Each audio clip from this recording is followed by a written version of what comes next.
자, 조국 전 법무부 장관의 딸 조민 씨가 어제 좀 조민 씨 관련된 1심 재판 결과가 나왔죠. 핵심은 이거네요. 조민 씨의 부산대 의학전문대학원 입학 취소 처분은 정당하다. 취소가 된 것은 정당하다. 이게 1심 어제 선고의 핵심 내용이었습니다. 자, 이 부분과 관련해서 조민 씨도 또 입장을 밝혔고 저희가 좀 살펴볼 내용이 있을 것 같습니다. 먼저 조민 씨의 과거 목소리가 준비돼 있군요. 먼저 듣고 가시죠.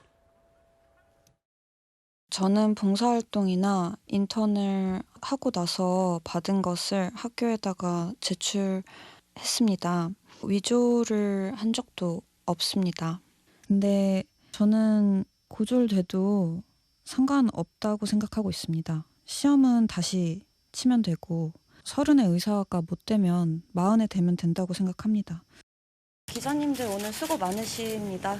법정 들어가서 제가 아는 대로 진술하고 성실히 임하도록 하겠습니다. 감사합니다. 자, 조민 씨 목소리 듣고 왔고, 그러니까 조민 씨의 부산대 의전원 입학 취소 처분은 정당하다. 1심 선고가 저렇게 나왔는데 재판부가 이렇게 밝혔습니다. 정경심 교수, 조민 씨의 어머니 정경심 재판에서 위조, 허위가 확정됐다. 입학 취소 처분 사유가 충분히 인정된다. 입시 공정성과 의사윤리 등 공익적으로 필요한 가치가 조민 씨가 받을 불이익보다 훨씬 더 크다. 따라서 입학 취소는 정당하다. 1심 재판부는 저렇게 판단했습니다. 조민 측은 즉각 항소하겠다라는 뜻을 밝혔어요.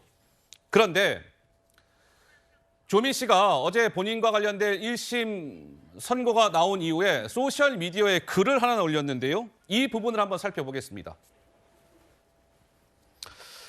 본인을 준공인이라고 얘기했습니다. 준공인. 준공인이 된 이상 내가 입장을 간단히 밝히겠습니다. 납득할 수 없는 부분 법적으로 싸워 나가겠습니다.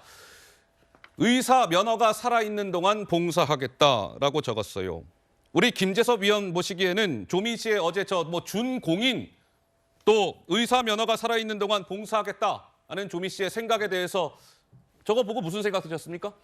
제가 사실 조민 씨랑 좀 구원이 있습니다. 왜냐면 저는 이제 조민 씨가 무자격자라고 생각해서 네. 비대위원회에서 무자격자라는 이야기를 했더니 다른 데서 고발이 들어와가지고 그래요? 명예훼손으로 고발이 된 적이 한 번 있었거든요.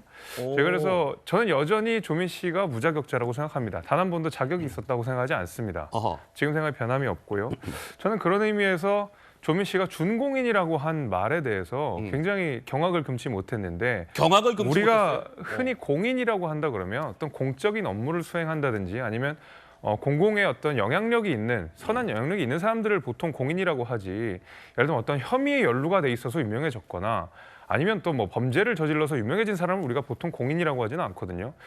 우리 대한민국 청년들에게 상처를 입히는 방식, 어떤 대한민국의 불공정을 다시 한번 이렇게 불지폈던 사람이 그것 때문에 또 유명해진 사람이 스스로를 준공인이라고 칭하면서 예. 어떤 사회적 책무를 지겠다라고 이야기한 거 어떤 국민도 반기실 거라고 생각하지 않습니다.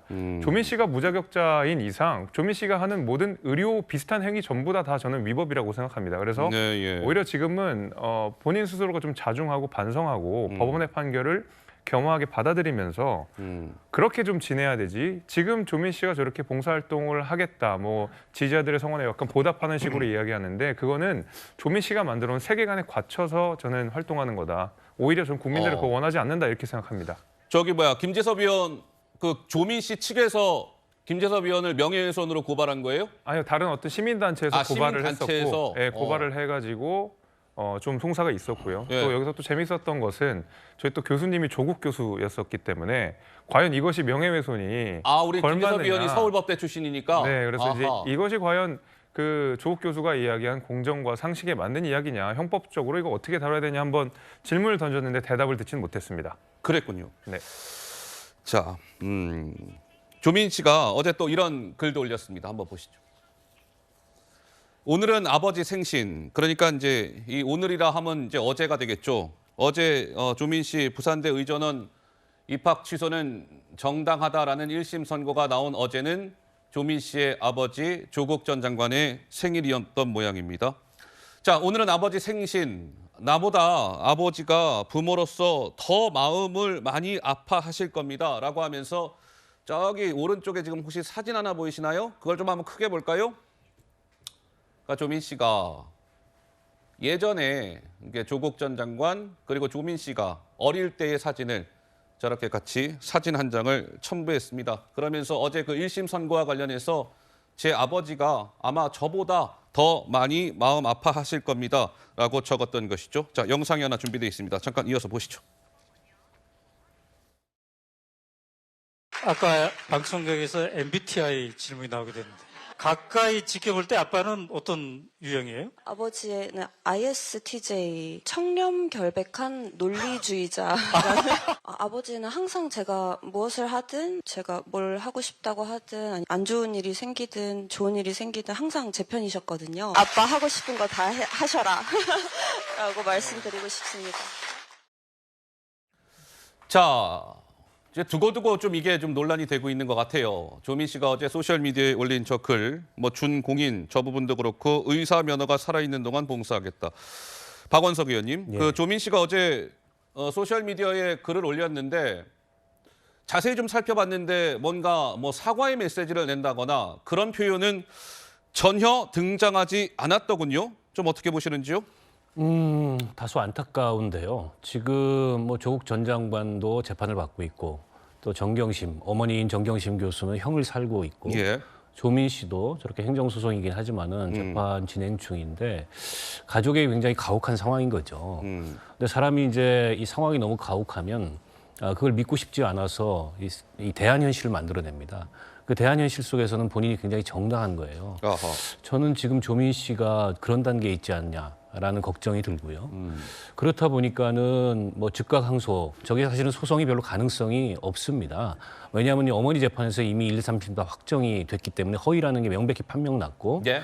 또 입시의 공정성이라는 거를 굉장히 중요한 기준으로 재판부는 보고 있어서 조민 씨에게 그 판결이 굉장히 큰 불이익이라 하더라도 저는 예. 뒤집혀질 가능성이 없음에도 불구하고 계속 이렇게 소송을 이어나가는 것이나 항소했죠. 또 저런 예. 메시지에도 보면 어쨌든 본인과 본인 가족으로 인한 이런 사회적 무리에 대해서 일말에 그런 어떤 반성이나 성찰이 없는 걸 보면 일종의 그 현실이 너무 가혹하다 보니까 본인이 창조해낸 그런 대한 현실 속에 머무르고 싶어하는 그런 심리가 보여요. 아하. 근데 저런 게 저는 오래되면 굉장히 위험하다고 생각하거든요. 현실은 위험하다. 현실로 받아들여야 되고 예. 인정할 건 인정하고 성찰할 건 성찰하고 그 위에서 이제 또 다른 삶으로 나가야 되는데 그러지 못한 것 같아서 굉장히 안타깝습니다.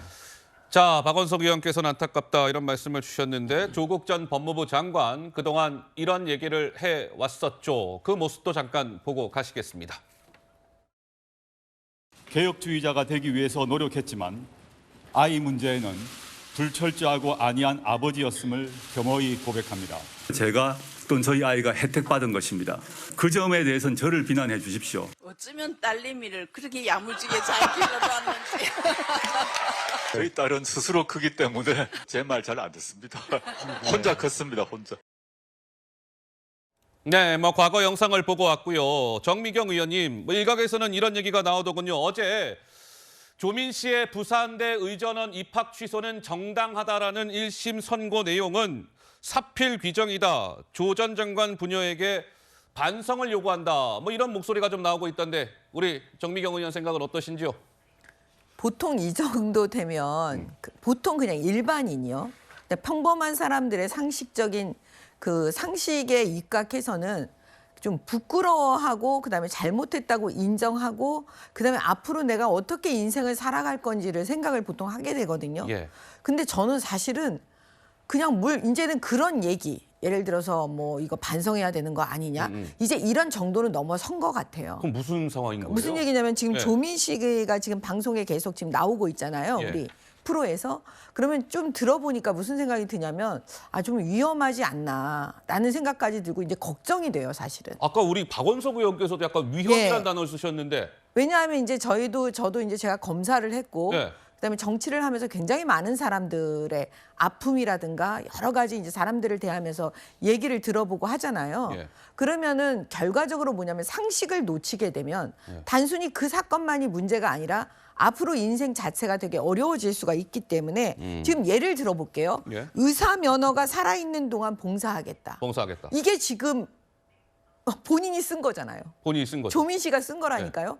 그러면 의사라는 게 뭔지를 모르는 거예요. 의사는 타인의 생명과 신체의 안전을 다루는 직업이에요. 그냥 일반 직업하고 틀린 거예요. 의사가 조금만 실수하거나 잘못하면 바로 다른 사람의 생명을 위험에 빠뜨릴 수가 있는 거예요. 네. 근데 본인이 뭐라 그러냐면 의사 면허 살아있는 동안 봉사를 하겠대요.